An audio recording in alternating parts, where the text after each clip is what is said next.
저희 조코피TV는 썬팅 필름의 새로운 패러다임을 선사하는 T9 필름 신차 검수부터 장기 렌트 리스까지 모빌리티 서비스의 정수 카스페이스와 함께합니다. 야, 얘는 도대체 몇 시야 지금? 몇 시인데 안 나와? 아이고 그냥 맨날 늦어 이게 뭐 와가지고 아니 뭐 지금 안 나왔어. 이제 버스가 안 오고 지하철이 밀렸어 진짜. 아유 저 커피 농구 잘한다고 맨날 이렇게 드시면 안 되는데 진짜로. A few moments later. 조코피 오늘도 늦을 거 아니야? 아니 뭐 일찍 온 적이 있어요. 뭐야? 벌써 와 있어? 한 대 뽑았어요. 시원하게. 네, 반갑습니다 여러분. 자, 오늘은 30개 팀 프리뷰 팀 바이 팀 보스턴 셀틱스 시간으로 돌아왔습니다. 이제 뭐 절반가량 진행을 한 것 같은데 추석 연휴 내내 올라가니까 여러분 길지만 또 다소 무리할 수 있는 추석 연휴 저희 조코피TV 30개 팀 프리뷰 팀 바이 팀으로 함께 또 시간 잘 달래시면 좋을 것 같고요. 자, 보스턴 셀틱스는 뭐 30개 팀 가운데 가장 바쁘고 정신없고 또 아주 큰 폭의 변화를 가져간 팀이 아닐까 생각을 합니다. 정말 이 로스터를 들락거렸던 그런 소식들이 많았었는데 일단 트레이드로 앰퍼니 사이먼스를 영입을 했고요. 네, 그리고 크리스 부시에이와 조시 마이낫, 루카 가르자가 자유계약 선수로 들어왔습니다. 그리고 드래프트를 통해서 우고 곤잘레스, 아마리 윌리엄스, 트레이드를 통해서 맥스 슐가를 영입을 했는데 일단 들어온 선수들의 몇몇만 보더라도 그렇게 뭐 업그레이드가 된 전력은 아닌데 라는 생각이 들 수밖에 없겠죠.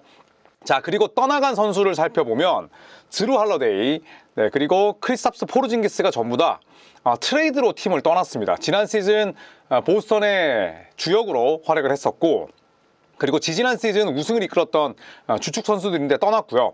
알 호포드마저 FA로 골든스테이트 워리어스와 계약을 맺었습니다. 그리고 토리 크레이크, 보스턴에 짧게 뛰었지만 어쨌든 동행은 길지 않았고요. 드루 피터슨, 루크 코넷, 마일스 노리스도 FA 자격을 얻고 보스턴을 등졌습니다. 그리고 JD 데이비스는 방출됐는데 할러데이, 포르징기스, 호포드, 그리고 루크 코넷까지 주요 로테이션 4명이 팀을 떠났고요. 그리고 이적을 한 건 아니지만 제이슨 테이텀이 지난 시즌 플레이오프에서 입었던 부상 때문에 1년 동안 나서지를 못하게 됐습니다. 지난 시즌 아주 훌륭한 한 해를 보냈습니다. 최종 나들이는 2라운드에서 끝이 났지만 61승 21패를 기록을 했고요. 동부 컨퍼런스 2위였습니다. 오펜시브 레이팅 전체 2위, 그리고 디펜시브 레이팅 4위, 페이스는 거의 꼴찌였습니다. 레퍼런스 기준으로는 30위였고요. NBA 공식 홈페이지는 29위, 어쨌든 제일 느린 팀이었고요. 주요 지표를 살펴보면 득점은 8위, 리바운드도 8위, 야투 성공률 19위, 3점 성공률 10위. 하지만 압도적으로 3점을 많이 던지는 팀이었기 때문에 3점 성공률 10위는 상당히 훌륭한 수치였다라고 볼 수가 있겠죠.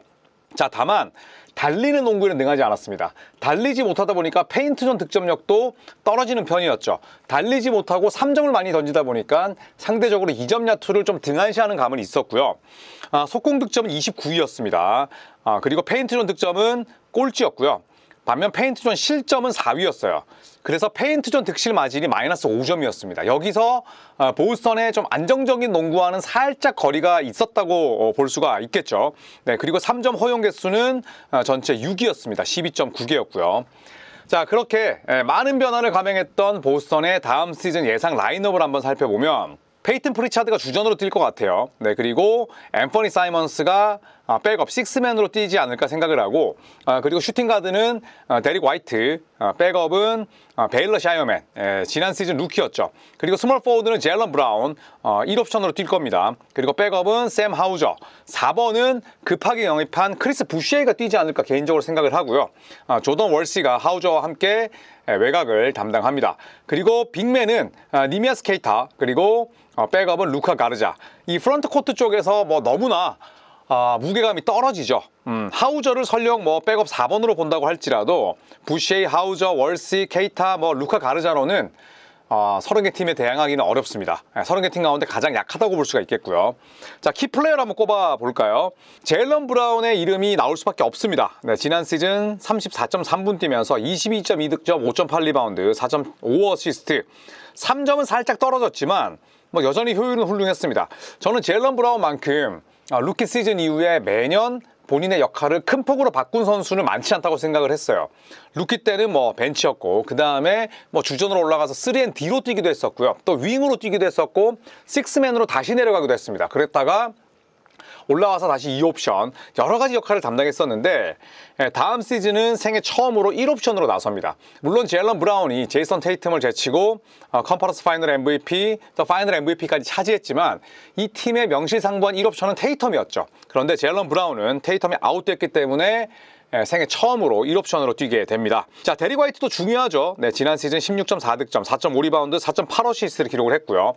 3점과 수비의 강점이 있죠. 그리고 플레이메이킹도 어느 정도 하는 선수입니다. 지난 시즌 3점이 38.4%로 굉장히 훌륭했었죠. 아무래도 뭐 테이텀이 없고 또 할러데이가 나갔기 때문에 이 데릭 화이트가 공수 양면에서 해야 될 역할들은 대단히 늘어났죠. 건강을 유지하면서 데릭 화이트의 공수 밸런스 아주 필요합니다. 자, 그리고 페이튼 프리차드입니다. 프리차드는 지난 시즌에 정말 괄목할 만한 성장을 이뤄냈죠. 2-4-2 시즌 28.4분 뛰면서 14.3득점, 그리고 3.8리바운드, 3.5어시스트를 기록을 했는데 이 모든 기록이 대부분 벤치에서 나왔다는 게 중요하죠. 자, 프리차드는 일단 식스맨상을 받았고요. 무려 80경기나 뛰었습니다. 80경기 뛰면서 주전 출전은 단 3경기에 불과했어요. 진정한 식스맨인 거죠. 지난 시즌 80경기, 지지난 시즌 82경기 뛰었습니다. 그리고 NBA 통산 5시즌 뛰면서 347경기를 활약을 했는데 그만큼 출석률이 높고요. 3년 차였던 2-2-3 시즌 48경기 제외하면 부상을 입은 적이 없습니다. 그리고 347경기 뛰는 동안 330경기가 벤치 출전이었어요. 네, 그만큼 철저하게 벤치에서 활용하는 선수라 볼 수가 있겠습니다. 하지만 이번 시즌은 달라졌다는 거죠. 주전으로 뛸 가능성이 높고, 그렇다면 프리차드가 물론 볼륨도 중요하지만 40.7%가 넘었던 3점, 지난 시즌 벤치에서 3점을 무려 3.2개를 넣었는데 이런 효율과 볼륨의 증대가 필요합니다. 굉장히 중요한 한 해가 되겠죠.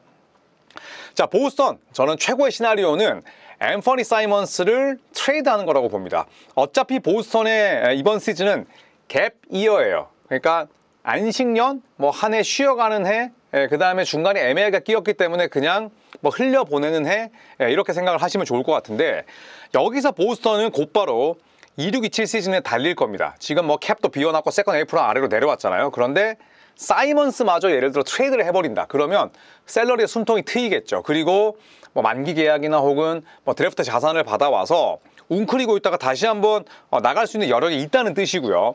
네, 그 다음에 또 하나는 프리차드의 성장입니다. 프리차드는 지난 시즌에 생애 처음으로 2자리 득점 올렸고요. 벤치에서 3점을 무려 3.2개를 넣었다는 말씀을 드렸죠. 네, 그리고 통산 3점 성공률이 40%입니다. 여기서 생애 처음으로 주전 롤을 받게 되는데 여기서 퇴보하지 않고 한 박자 더 올라가고 업그레이드가 된다면 보스턴은 금세 우승으로 갈 수 있는 기반을 마련할 수 있다고 봅니다. 자, 최악의 시나리오는 여러 가지가 있겠지만 저는 제일런 브라운의 떨어지는 효율이라고 생각합니다. 그러니까 제일런 브라운이 아마도 다음 시즌에는 굉장히 많은 야투를 던질 수밖에 없을 겁니다. 이 제일런 브라운 같은 경우에는 지난 시즌에 평균 야투 시도 개수가 17.7개였어요. 본인의 커리어에서 그렇게 높은 편은 아니었습니다. 20개 이상 던졌던 2-2-3 시즌도 있었고요. 네, 그런데 2-2-3 시즌 이후로 줄곧 야투의 시도 개수는 낮아지고 있어요. 17.7개가 2019-20 시즌 이후로 가장 적게 던진 겁니다. 그런데 이번 시즌은 필연적으로 많이 던질 수밖에 없죠. 그런데 볼륨에만 뭐 신경을 쓴 나머지 혹은 볼륨은 높아지고 있는 반면에 효율이 떨어진다면 저는 이거는 보스턴에게 상당히 좋지 않은 일이라고 생각을 합니다. 자, 두 번째는 조 마줄라의 극단적인 3점 농구가 더더욱 극단을 향해서 가는 거죠.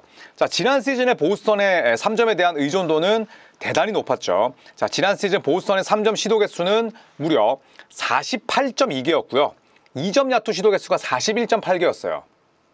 보통은 요즘 2점 야투 시도 개수와 3점 야투 개수가 1대1, 그러니까 비슷한 비율일 경우가 이제는 흔해졌지만 3점을 2점보다 6.4개나 더 던졌습니다. 48.2개 시도, 17.8개 성공, 전부 다 1위였어요. 그런데 다음 시즌에는 그렇게 3점을 던질 수 있는 기반을 마련하지 못했죠. 포르징기스 같고요. 할러데이도 3점 효율을 떠나서 3점 많이 던지는 선수고 테이텀 두말할 나위가 없습니다. 그런데 이 선수가 없는데 또 극단적인 3점 농구로 가는 거면 저는 충분한 퀄리티가 있는 선수단을 보유했을 때는 그런 농구 오케이.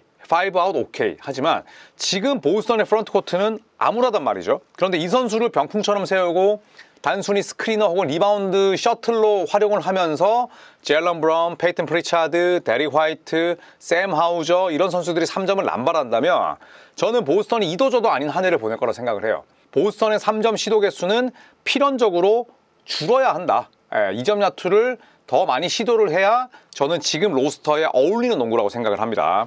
자, 저의 예언. 네, 저는 보스턴 플레인 토너먼트조차 진출하지 못한다고 생각을 합니다. 보스턴이 플레이오프 끝자락 정도 노릴 수 있다. 아직 화이트 브라운 있지 않느냐라고 하지만 저런 인사이드로는 택도 없습니다. 저는 보스턴이 플레인 토너먼트조차 실패한다. 한 11위, 12위로 마감을 한다고 생각을 하고요. 그리고 지금 제이슨 테이텀에 대한 여러 가지 썰이 들리더라고요. 저도 오늘 외신을 좀 찾아보니까 제이슨 테이텀은 그 누구보다도 종아리가 굉장히 강한 선수다. 그리고 남들보다 아킬레스건이 끊긴 선수들보다 회복세가 엄청 빠르다 이런 얘기가 나왔는데 실제로 제이슨 테이텀이 아킬레스건이 끊겼던 경기 장소가 뉴욕 닉스 원정이었죠. 그런데 그때 때마침 아킬레스건 전문으로 아킬레스건을 집도하는 의사가 있었어요. 그래서 아킬레스건이 끊기자마자 대단히 빠른 시간 내에 이 아킬레스건을 수술을 했습니다. 아킬레스건은 끊기는 순간 이게 이렇게 말아서 올라가는데 요 말려서 올라가는 것들이 시간이 지날수록 당연히 더 올라가기도 하고 되게 고착화된다고 해요. 그런데 테이텀은 끊겨서 말려서 올라가자마자 바로 수술했기 때문에 예후가 좋았다는 얘기를 했었는데 그래서 저는 제이슨 테이텀이 과거에 폴 조지가 또 크게 다쳤을 때도 시즌 막판에 또 들어오기도 했었거든요. 저는 그런 것처럼 테이텀이 한 두세 경기는 뛰지 않을까 그렇게 생각을 합니다. 자, 보스턴의 올 시즌은 안식년이라고 생각을 합니다. 그리고 제일런 브라운이나 데리 화이트 같은 베테랑들 이외에 또 페이튼 프리차즈도 베테랑이긴 합니다만 상대적으로 연차가 한 5년 차 정도 전후의 선수들이 큰 폭의 발전을 한다면 저는 보스턴에게 여전히 기회가 있고 또 앰퍼니 사이먼스의 계약을 잘 활용해서 또 셀러리에 숨통을 틀 수 있는 트레이드까지 감행을 한다면 저는 그것만으로도 보스턴에게는 만족스러운 한 해가 될 수 있지 않을까 개인적으로 생각을 합니다. 자, 이상 조코피TV와 함께하는 30개 팀 프리뷰 팀 바이 팀 보스턴 시간을 마치도록 하겠습니다. 긴 추석 연휴는 저희 조코피TV의 프리뷰와 함께 하시죠. 고맙습니다.